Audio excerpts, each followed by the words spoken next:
ऐश्वर्या अपने नाम की तरह ही बहुत खूबसूरत थी। उसे मेकअप करना बहुत पसंद था और वो अक्सर ढेर सारा मेकअप खरीद लिया करती थी। इस बात से उसकी माँ कंचन अक्सर उससे नाराज रहती थी। आज भी जब ऐश्वर्या बहुत सारा मेकअप लेकर घर आई तो उसकी माँ उस पर चिल्लाते हुए बोली, तुझे कितनी बार बोला है ऐश्वर्या कि सोच समझ कर खर्च किया कर। जब देखो इतना सारा मेकअप उठा कर ले आती है। तेरे पापा के पैसे क्या पेड़ पर उगते हैं? माँ, आप भी जानती हैं कि पापा का बिजनेस बहुत अच्छा है और उन्हें पैसों की क्या कमी है। वैसे भी मैं उनकी इकलौती बेटी हूँ। वो मेरे लिए पैसे नहीं कमा रहे तो किसके लिए कमा रहे हैं? लेकिन बेटा, कल को तुझे शादी करके किसी और के घर जाना है। वहाँ अगर तू इतना फिजूल खर्च नहीं कर पाई तो क्या करेगी? इसमें क्या है कि आप अपनी इकलौती बेटी की शादी किसी गरीब या फटेहाल घर में कर दोगी? मेरी शादी तो ऐसे घर में होगी जहाँ लोग मुझे राजकुमारी बनाकर रखे। ऐश्वर्या ये बोलकर अपने कमरे में चली गई और चेहरे पर मेकअप लगाने लगी।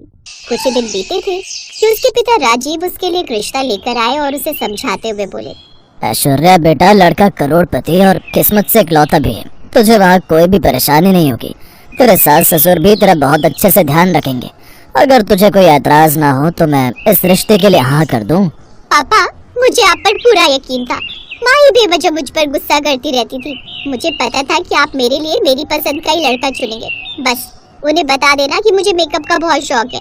मुझे बाद में मेकअप को लेकर चिक नहीं चाहिए। राजीव की बात ऐश्वर्या को सही लगी और उसने शादी के लिए हाँ कर दी।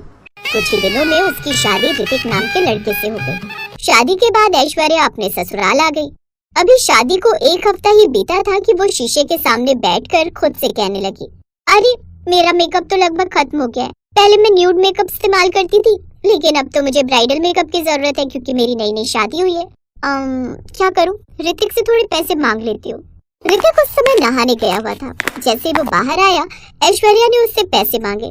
ऋतिक ने उसे अपना कार्ड दे दिया और कहा, ऐश्वर्या, ये मेरा कार्ड है। तुम्हें जो भी सामान लाना ले आना, मैं बाद में इसका पेमेंट कर दूंगा।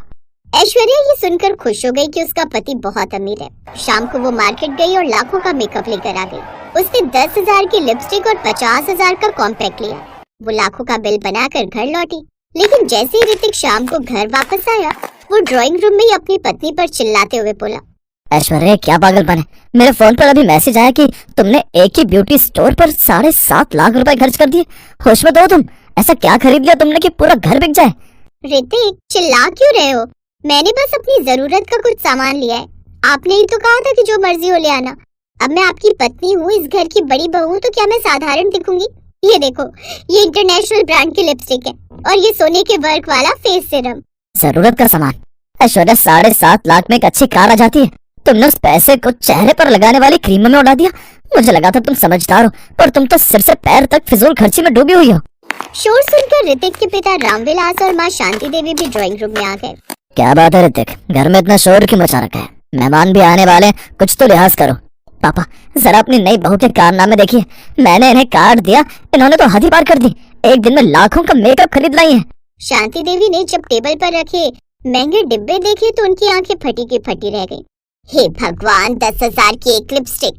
ऐश्वर्या बेटा, हमारे यहाँ लक्ष्मी का सम्मान किया जाता है। उसे इस तरह पानी की तरह बहाया नहीं जाता। इतने में तो एक गरीब परिवार का पूरे महीने का चूल्हा जल जाता है।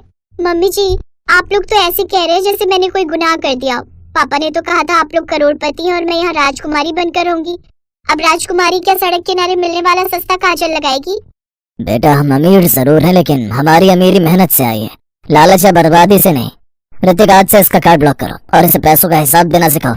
अगले ही पल ऋतिक ने ऐश्वर्या के हाथ से अपना कार्ड छीन लिया। ऐश्वर्या का चेहरा उतर गया। उसे लगा था कि उसका पति उसे सपोर्ट करेगा, लेकिन यहाँ तो सब उसके खिलाफ हो गए थे। वो पैर पटकती हुई अपने कमरे में चली गई और कमरे में जाकर खुद से बोली, मुझे तो ऐसा लगा था कि करोड़पति घर में शादी करके मैं अपनी जिंदगी आराम से जी पाऊंगी। ये लोग तो बहुत ज्यादा कंजूस हैं।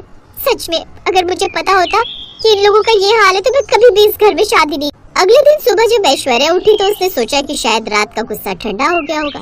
वो तैयार होकर नाश्ते की टेबल पर पहुंची। उसने बहुत भारी मेकअप कर रखा था।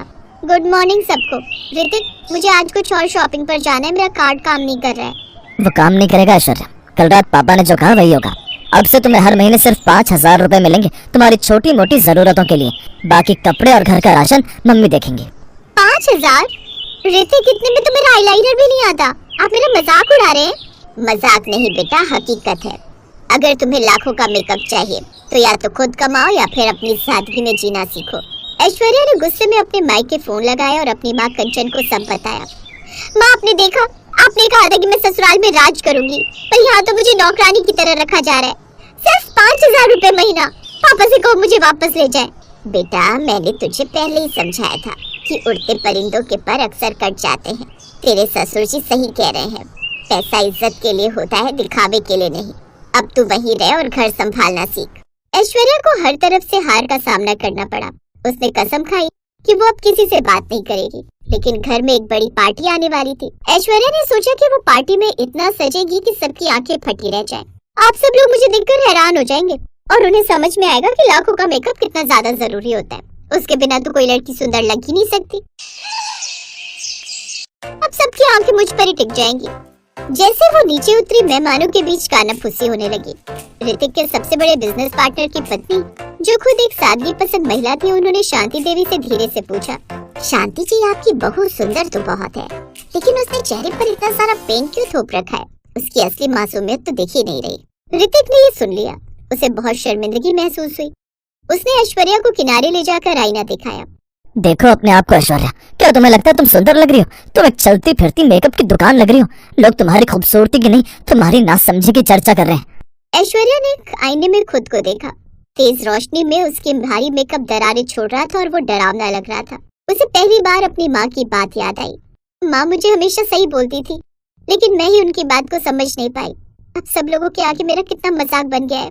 वो चुपचाप कमरे में गई, अपना चेहरा धोया और सिर्फ एक हल्की बिंदी और काजल लगाकर नीचे आई।